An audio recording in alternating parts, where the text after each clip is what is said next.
मेरी मुराद औलाद गौसे आज़म आले रसूल शहजादे सिमना हजरत अल्लाह मौलाना पीर सैयद मोहम्मद अहमद अशरफ साहब किबला, जो इस वक्त हमारे और आपके निगाहों के सामने तशरीफ़ फरमा हैं, जिनके नूरानी चेहरे की ज़ियारत हम और आप अपने माथे की आंखों से कर रहे हैं। तेरी नस्ल पाक में है बच्चा बच्चा नूर का, तू आईने नूर तेरा सब घराना नूर का। मैं हजरत से गुजारिश करूंगा कि हजरत आप माइक पर तशरीफ़ ले आएँ और अपने खिताब नायाब से सामईन के कुलूब को मुनव्वर मुजल्ला फरमाएं। कबल इसके कि आले रसूल औलाद गौसे आज़म पीर तरीक़त हजरत अल्लामा सैयद मोहम्मद अहमद अशरफ साहब किबला की जलवागरी हो। आइए हजरत के इस्तेकबाल नारे तकबीर रिसालत से बुलंद करें। नारे तकबीर, नारे रिसालत, औलाद गौसे आज़म हजरत अल्लामा सैयद मोहम्मद अहमद अशरफ साहब किबला सज्जादा नशी आस्ताना मखदूम सानी की छौछा मुकद्दसा। अल्हम्दुलिल्लाह अल्हम्दुलिल्लाहि रब्बिल आलमीन वल आक़िबतु लिल मुत्तक़ीन वस्सलातु अला मन काना नबिय्यन व आदमु बैनल माइ वत्तीन व अला आलिहि व अस्हाबिहि अजमईन, अम्मा बाद फ़अऊज़ु बिल्लाहि मिनश शैतानिर रजीम, बिस्मिल्लाहिर रहमानिर रहीम। कुल ला असअलुकुम अलैहि अजरन इल्लल मवद्दता फिल क़ुरबा। सदक़ल्लाहु मौलाना अज़ीम व बल्लग़ रसूलुहुन नबियुल करीम व नहनु अला ज़ालिका लमिनश शाहिदीन व शाकिरीन वल्हम्दुलिल्लाहि रब्बिल आलमीन। अभी बड़ा माशाअल्लाह बड़ी ज़बरदस्त मौलाए कायनात की शान में हाफिज़ उमैर अशरफ़ी मेरे वालिद मोहतरम हुज़ूर शेखुल हिंद पीर सैयद कुमैल अशरफ शफ़ील जिलानी रहमतुल्लाह अलैह के मुरीद चहेते मुरीद हजरत, और बहुत से कलाम ये वालिद साहब का लिखा हुआ भी पढ़ते हैं। और ये ख़ास दुआ है वालिद मोहतरम हुज़ूर शेखुल हिंद की। माशाअल्लाह जिस महफिल में जाते हैं तो रंग अलग ही हो जाता है। ये सब मखदूमी फैज़ान है, आप सब पर मखदूम पाक का ख़ास फैज़ान रहेगा और जारी और सारी रहेगा। अल्लाह ताला अपने हबीब के सदक़े में आप सब के ईमान में, उम्र में और रिज़्क़ में अल्लाह बरकत अता फ़रमाए और हर आफ़त व बला से आप सब की अल्लाह हिफाजत फ़रमाए, आपस में इत्तेहाद और मोहब्बत अता फ़रमाए। और परवरदिगार आलम हमारे नसीम खान साहब को अल्लाह ताला कामयाबी है और बड़ी तरक्की अता फ़रमाए। मोहसिन कौम मिल्लत वो है और आगे भी वो कामयाबी अल्लाह ताला उन्हें अता फ़रमाए और हमेशा उनकी मोहब्बत हम सब के साथ रहेगी। जैसे वो आप सब की खिदमत में जब से बम्बई की सरजमीन पर हैं अवाम की और मोहसिन कौम मिल्लत का उन्हें लक़ब मिला है, माशाअल्लाह उनकी बेशुमार मोहब्बतें आप सबके साथ रही है। अल्लाह ताला उन पर अपना इतना फजल फरमा दे, मखदूम अशरफ जहांगीर सिमनानी का फैज़ान हो जाए, अल्लाह ताला उन्हें बड़े मनसब पर सरफराज फरमा दे और दीन की और सब की खिदमत का ज़्यादा से ज़्यादा काम अल्लाह ताला इनसे ले और हमारे मोहम्मद शरीफ खान साहब को अल्लाह ताकत और कामयाबी अता फरमाए। तो तकरीर की इब्तिदा में अपने अशार से कर रहा हूँ कि बहरे उल्फत का किनारा छोड़ दूँ, बहरे उल्फत का किनारा छोड़ दूँ, किस तरह दामन तुम्हारा छोड़ दूँ। सारी दुनिया मुखालिफ है आजकल, क्या तुम्हारा भी सहारा छोड़ दूँ। मैं मानता हूँ ए अक्ल वालों मेरा मोहम्मद खुदा नहीं है, मैं मानता हूँ ए अक्ल वालों मेरा मोहम्मद खुदा नहीं है, मगर ज़हन में ये नक्श कर लो कि वो खुदा से जुदा नहीं है, कि वो खुदा से जुदा नहीं है। और ये मेरे दिल की तमन्ना इलाही पर आए, ये मेरे दिल की तमन्ना इलाही पर आए कि जिंदगी में मदीना मुझे नजर आए। इलाही दिल वो अता कर कि जिसमें काबा हो और नजर वो दे कि मदीना मुझे नजर आए। और नजर न देख सकी, नजर न देख सकी मूसा, अरे नजर न देख सकी हजरत मूसा हुजूर आप तो अंधों को भी नजर आए, नजर न देख सकी चश्मे हजरत मूसा हुजूर आप तो अंधों को भी नजर आए। और वो अर्श फर्श के मालिक हैं, आए या जाएं, वो अर्श व फर्श के मालिक हैं, आए या जाए। वो अपने घर में गए थे, वो अपने घर आए, वो अपने घर में गए थे, वो अपने घर आए।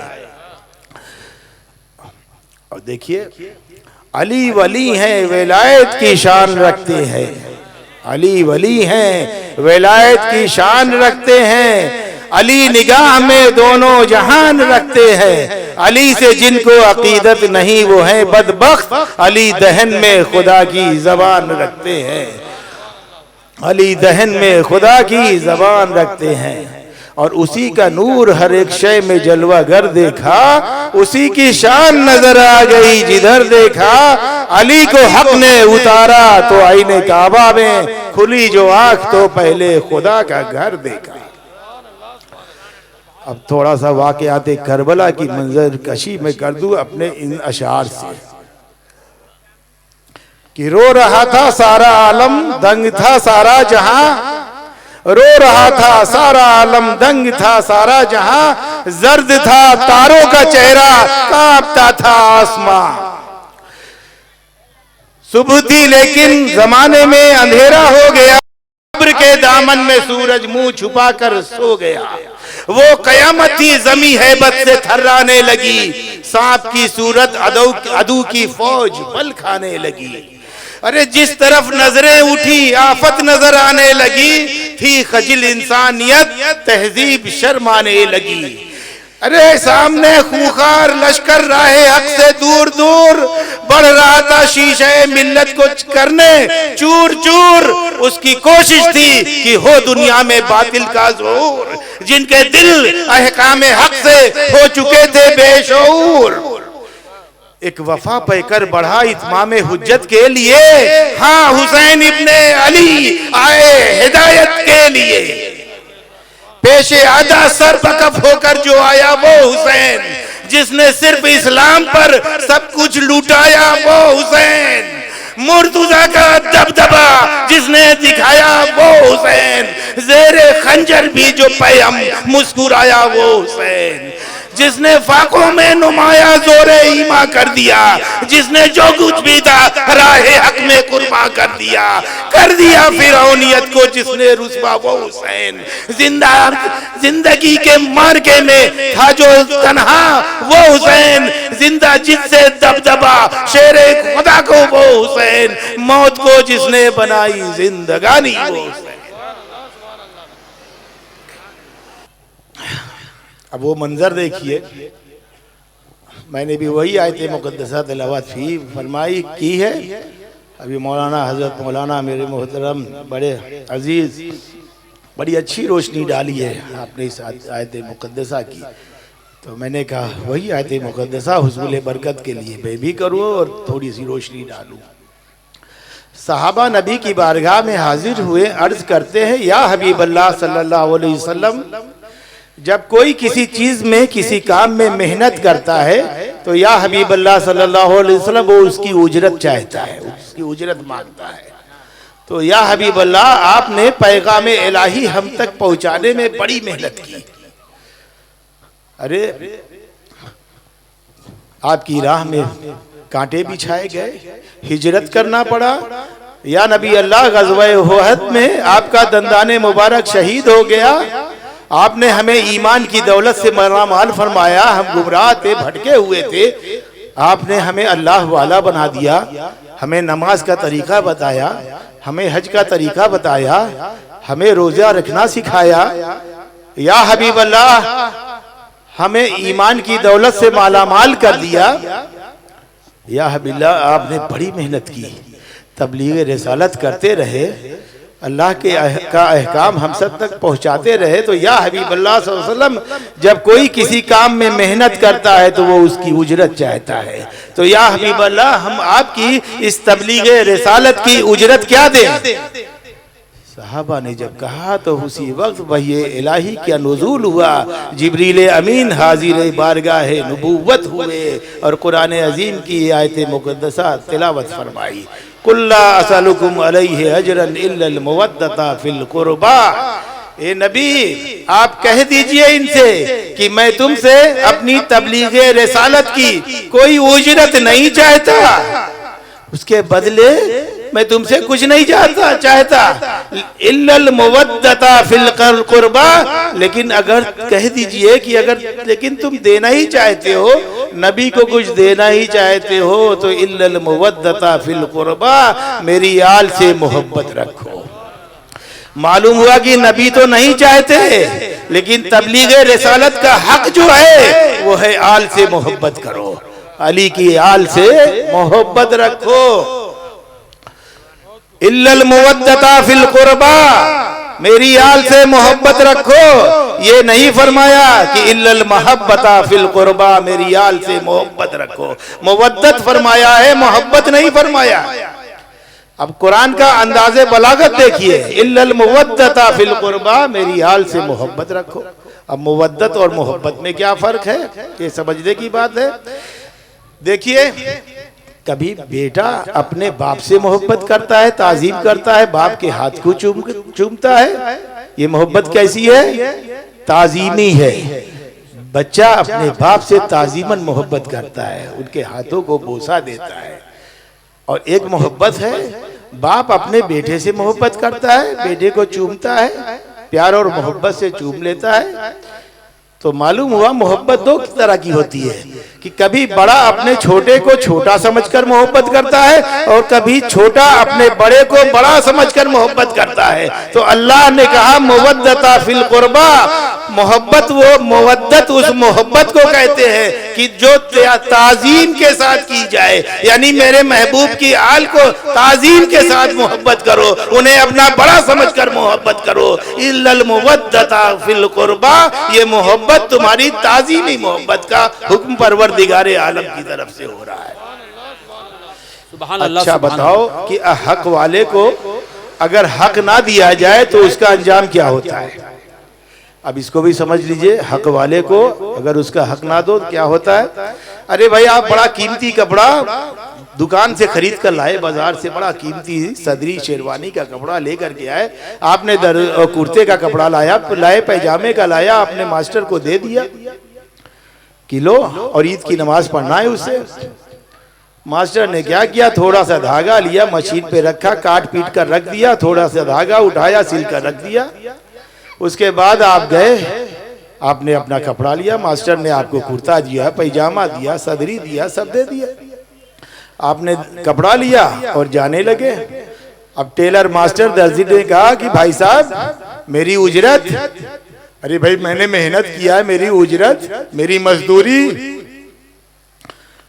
अगर किसी ने कहा कि हम एक पैसा भी नहीं देंगे, तो फिर मास्टर ने कहा कि अच्छा ठीक है, फिर जाइए, ना दीजिए आप मेरी उजरत। बताइए, ले गया वो कपड़ा घर में अपने और पहना, कुर्ता पहना, पैजामा पहना, सदरी पहना, गया ईद की नमाज पढ़ने के लिए। आप बताइए, कोई सजदा खुदा की बारगाह में उस कपड़े को पहन करके उसका अदा होगा? सारे उलमा कहेंगे ये ऐसा कपड़ा पहन कर आया है जिसने एक हक वाले का हक मारा है, लिहाजा कोई सजदा, कोई इबादत उस कपड़े से कबूल नहीं होगी। ऐसे ही किसी जमीन पर कोई जाबिराना कब्जा कर ले, हक वाले को उसका हक ना दे, कीमत ना दे, जाबिराना कब्जा कर ले अपनी ताकत के बलबूते पर, और मस्जिद बना ले, खूब नमाज पढ़े, बोलो एको सजदा खुदा की बारगाह में कबूल होगा? नहीं होगा।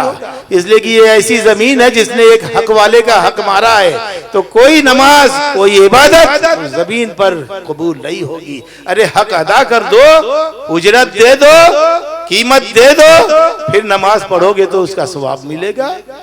हाँ, अब नबी ने हमें हमारे लिए क्या किया, हमें नमाज का तरीका बताया, हमें हज का तरीका बताया।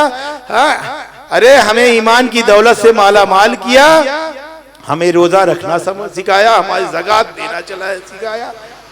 अब इसका हक क्या है नबी का? मेरी आल से मोहब्बत रखो, इल्लल मुवद्दता फिल कुर्बा।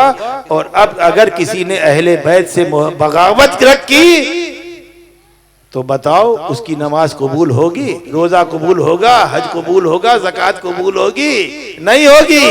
अरे इसीलिए कहा गया कि अहले बैत से मोहब्बत रखो तो तुम्हारा नमाज भी कबूल होगी, तुम्हारा रोजा भी कबूल होगा, तुम्हारा हज भी, तुम्हारी ज़कात भी कबूल होगी। हक अदा करो फिर नमाज पढ़ोगे तो वो नमाज मकबूल बारगाह इलाही होगी, वो सजदा खुदा की बारगाह में कबूल हो जाएगा। तो देखिए, एक इल्म शरीयत अहले बैत, परवरदिगार आलम हमारे दिलों को अहले बैत अतहार की मोहब्बत का मदीना बनाए। इल्म शरीयत और इल्म तरीक़त के मौलाए कायनात गुलदस्ता थे और सर चश्मा थे।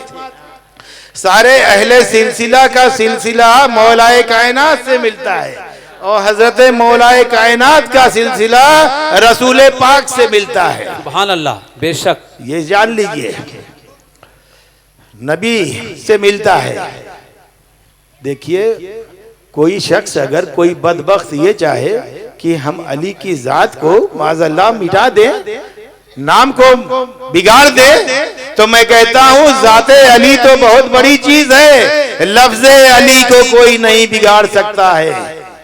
जाते अली तो बहुत बड़ी चीज है, लफ्ज़े अली को कोई नहीं बिगाड़ सकता। पहले एक चीज समझिए कि लफ्ज बनता कैसे है और बिगड़ता कैसे है। लफ्ज़े मौजू के मुहम्मल बनाने का एक तरीका होता है। अरबी में वाव ज्यादा कर दो, वाव बढ़ा दो तो मौजू लफ्ज मुहम्मल बन जाता है, बिगड़ जाता है। जैसे आदमी मौजू, वाव बढ़ा दो वादमी मुहम्मल, जलसा मौजू वलसा मुहम्मल, तो मालूम हुआ ऐसे ही वाव बढ़ाते जाओगे बिगड़ता जाएगा, मुहम्मल बनता जाएगा।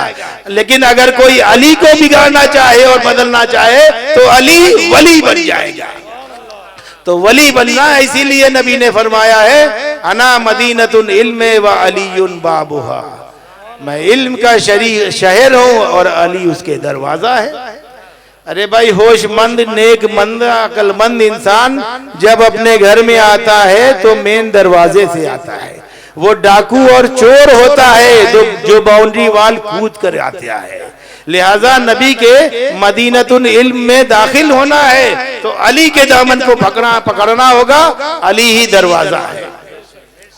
मुझे याद आ रहा है एक मर्तबा अल्लाह के रसूल सल्लल्लाहु अलैहि वसल्लम ने सहाबा से कहा कि ए लोगों, अब बहुत जल्द मैं तुम्हारी जाहिरी निगाहों से पोशीदा होने वाला हूं और रुखसत होने वाला हूं। जिब्रील साल में मुझे एक मर्तबा कुरान सुनाते थे, इमसाल जिब्रील ने मुझे 2 मर्तबा कुरान सुनाया है। ए लोगों, अब मैं तुम्हारी जाहिरी निगाहों से पोशीदा होने वाला हूँ, रुखसत होने वाला हूँ। सहाबा तड़प गए, करते हैं कि या हबीब अल्लाह, फिर कितना अरसा है कि आप विसाल फरमाएंगे? अल्लाह के रसूल सल्लल्लाहु अलैहि वसल्लम ने इरशाद फरमाया, बहुत करीब, बहुत जल्द मैं तुम्हारी जाहिरी निगाहों से रुखसत होने वाला हूँ, पोशीदा होने वाला हूँ, और ये मेरा हज तुम्हारे साथ आखिरी हज था। तो जानिसारों ने कहा, या हबीब अल्लाह सल्लल्लाहु अलैहि वसल्लम, आपको कफन कौन सा दिया जाएगा?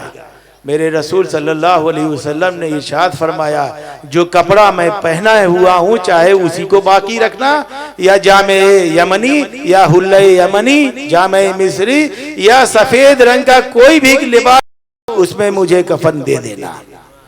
सहाबा ने अर्ज किया, या हबीब अल्लाह सल्लल्लाहु अलैहि वसल्लम, आपकी नमाजे जनाजा कौन पढ़ाएगा?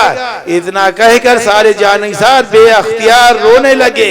मेरे रसूल सल्लल्लाहु अलैहि वसल्लम ने इरशाद फरमाया कि मर्दाने अहले बैत जो सबसे ज्यादा मुझसे करीब है वो मेरी नमाजे जनाजा पढ़ेंगे, और उनके साथ फरिश्तों की अजीम जमात होगी कि वो फरिश्ते तुम्हें देखेंगे लेकिन तुम उन्हें देख ना पाओगे। उसके बाद हजरत मौलाए कायनात के कांधे के ऊपर मेरे रसूल सल्लल्लाहु अलैहि वसल्लम ने अपना दस्ते मुबारक रखा और हुजरे आयशा से निकल करके जन्नतुल बकिया तशरीफ ले गए। जन्नतुल बकी पहुंचने के बाद अल्लाह के रसूल सल्लल्लाहु अलैहि वसल्लम ने सबके लिए दुआए मग़फ़िरत फरमाई, शोहदाए अहद के लिए, शोहदाए बद्र के लिए, तमाम अहले इस्लाम के लिए दुआए मग़फ़िरत फरमाई। उसके बाद फरमाया, अली अब मेरे विसाल का वक्त करीब आ चुका है। ए अली, जब मेरा विसाल हो जाए तो ए अली तुम मुझे गुस्ल देना। ए अली, गुस्ल के वक्त जो पानी मेरी आंख के हलकों में और मेरे नाफ के हलकों में आ जाए, ए अली उसे किसी को भी ना देना, उसे तुम खुद पी जाना। उसकी बरकत से तुम्हें उलूमे पैगंबराने अव्वलीन और आखिरीन हासिल हो जाएगा। सुभान अल्लाह, सुभान अल्लाह। अना मदीनतुल इल्म व अलीयुल बाबुहा, मैं इल्म का शहर हूँ और अली उसके दरवाजा। तो देखे मौलाए कायनात हाजिर हुए। फिर एक रात अल्लाह के रसूल सल्लल्लाहु अलैहि वसल्लम की बारगाह में, या हबीब अल्लाह, मैंने बड़ा दर्दनाक ख्वाब देखा है। अल्लाह के रसूल सल्लल्लाहु अलैहि वसल्लम ने फरमाया, अली तुमने क्या देखा? कहा, या हबीब अल्लाह सल्लल्लाहु अलैहि वसल्लम, मैंने देखा कि मेरी वो ढाल जिससे मैं अपने दुश्मनों के वार को रोकता था, वो कहीं मुझसे खो गई है और गुम हो गई है। अल्लाह के रसूल सल्लल्लाहु अलैहि वसल्लम ने इरशाद फरमाया,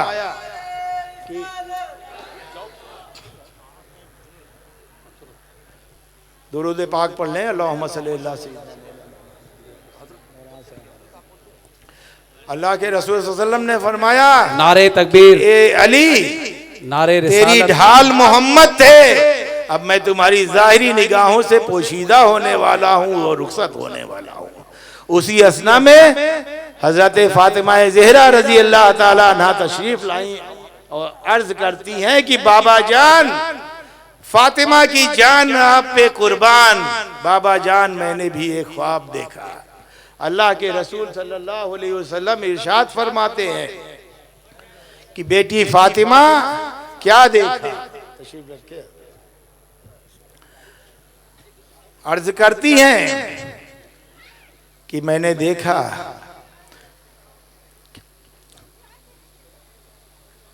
कि मेरी वो किंदील जिससे मैं कुरान की आयतों को पढ़ती हूँ, बाबा जान वो मुझसे कहीं खो गई है और गुम हो गई है। अल्लाह के रसूल सल्लल्लाहु अलैहि वसल्लम ने इरशाद फरमाया, बेटी फातिमा तुम अपने बाबा जान मोहम्मद मुस्तफ़ा सल्लल्लाहु अलैहि वसल्लम के नूरानी जमाल की रोशनी में कलामुल्लाह की तिलावत करती रही हो, और अब बेटी मैं तुम्हारी जाहिरी निगाहों से रुखसत होने वाला हूँ, पोशीदा होने वाला हूँ। इसी हसना में हजरत हसनैन आए और अर्ज करते हैं, नाना जान हम दोनों भाई रात में सो रहे थे और दोनों भाइयों ने एक ही ख्वाब देखा है। अल्लाह के रसूल सल्लल्लाहु अलैहि वसल्लम ने फरमाया, शहजादों क्या देखा? अर्ज करते हैं, नाना जान हमने देखा कि एक तख्त हवा के ऊपर मुअल्लक है, उसके नीचे हम दोनों भाई नंगे सर और नंगे पांव खड़े हुए हैं। अल्लाह के रसूल सल्लल्लाहु अलैहि वसल्लम ने इरशाद फरमाया कि बेटा वो बेटे बच्चों वो मेरा जनाजा होगा जिसके नीचे तुम दोनों खड़े होगे, और अब मैं तुम्हारी जाहिरी निगाहों से रुखसत होने वाला हूँ, पोशीदा होने वाला हूँ। देखो किस किस अंदाज से अहले बैत अतहार ने अपनी जिंदगियों को गुजारा। जनाब हजरत सैयदा इशा की नमाज के बाद नफली सजदे में, नफली नमाज में अपनी पेशानी को रखती थी, ये इशा का सजदा होता था, और सर उठाती थी तो क्या देखती थी? जनाब हजरत बिलाल मस्जिद नबवी से फजर की अजान दे रहे हैं, तो दुआएं करती थी, खुदावंदा एक इतनी बड़ी रात कर दे कि तेरी फातिमा जी भर कर तेरा सजदा कर सके, इनकी गोद में हसनैन परवान चढ़े। जन्नती औरतों की सरदार जनाबे फातिमा होंगी और जन्नती जवानों के सरदार सैयदना हसनैन। इनकी नमाज को देखो, इनकी इबादत को देखो, इन्होंने अली की नमाज को देखा था, अली की इबादत को देखा था, अली ने नबी की नमाज को देखा था, उनकी इबादत को देखा था। यही वजह थी एक मर्तबा हजरत मौलाए कायनात रजी अल्लाह ताला अन्हु के जानू में जहरीला तीर पे वस्त हो गया था। अली छूने नहीं देते थे, शिद्दत की तकलीफ थी, लेकिन साहबा ने बड़ा कोशिश किया कि वो जहरीला तीर निकाल लिया जाए। अली के जानू में पेवस्त है, मौलाए कायनात किसी को छूने नहीं देते थे। साहबा परेशान, कि जहर फैल जाएगा। सारे सहाबा अल्लाह के रसूल सैयद आलम सल्लल्लाहु अलैहि वसल्लम की बारगाह में हाजिर हुए। अर्ज करते हैं, या हबीब अल्लाह सल्लल्लाहु अलैहि वसल्लम, जनाब हजरत अली के जानू में जहरीला तीर पेवस्त है, अली छूने नहीं देते। या हबीब अल्लाह सल्लल्लाहु अलैहि वसल्लम, अरे जहर फैल जाएगा। मेरे रसूल सल्लल्लाहु अलैहि वसल्लम ने जब सुना तो मुस्कुरा कर फरमाया कि जब मेरा अली हालत नमाज में हो तो वो तीर निकाल सकते हो। साहबा वापस लौट कर आए तो क्या देखा कि जनाब हजरत मौलाए कायनात असर की नमाज में मसरूफ हैं। अरे एक सहाबी आगे बढ़े, उन्होंने तीर को मजबूती से पकड़ा और खींच लिया। तीर गोश्त लेकर के निकला, लेकिन वह रे नमाज की अली ने उफ न किया। नमाज से जब फारिग हुए तो फरमाया कि तकलीफ में कुछ कमी मालूम हो रही है। साहबा ने अर्ज किया, ए मौलाए कायनात, जब आप हालत नमाज में थे तो हमने आपका वो जहरीला तीर खींच लिया।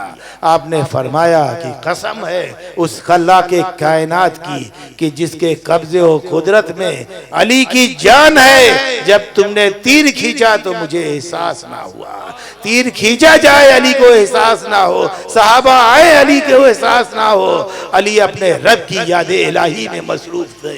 ये खुशू जो अली की नमाज में आया था, अली ने नबी की नमाज को देखा था, हसनैन ने अली की नमाज को देखा था। यही वजह तो थी करबला के तपते हुए मैदान में जब घोड़े से हुसैन नीचे आए, आपके जिस्म से में 72 जख्मकारी लगी थी। पेशानी अक़दस से इमाम हुसैन के खून का फव्वारा जारी था। लेकिन अली हुसैन की नमाज को देखो, उस वक्त भी आपको खुदा की इबादत और नमाज का ख्याल था। फिर वो शिम्र मलून गुस्ताखाना इमाम अली मुकाम के सीने पर बैठ गया। इमाम अली मुकाम ने एक मर्तबा आंख खोली और कहा, तेरा नाम क्या है? उसने कहा, मेरा नाम शिम्र है। उसके बाद आपने फरमाया, ए शिम्र,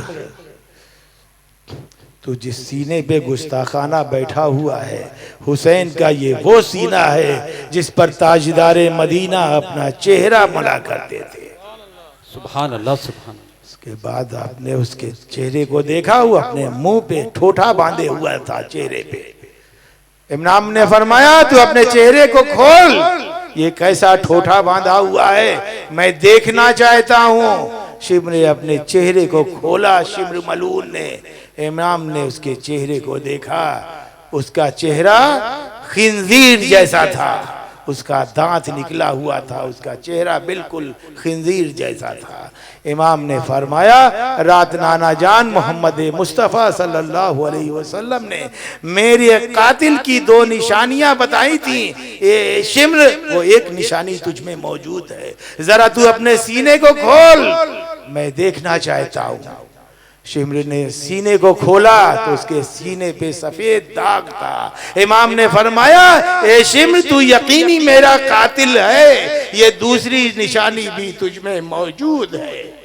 लेकिन शिम्र, थोड़ी देर के लिए तू मेरे सीने से उतर जा, ताकि हुसैन अपनी जिंदगी की आखिरी नमाज अदा करने, और जब मैं सजदे में जाऊं तो मेरे सर को मेरे जिस्म से जुदा कर देना, इसलिए कि नमाज में ये शहादत मुझे वरासत मिलेगी मेरे बाबा जान अली मुर्तजा की। तो हुसैन ने अली की नमाज को देखा था, अली की इबादत को देखा था।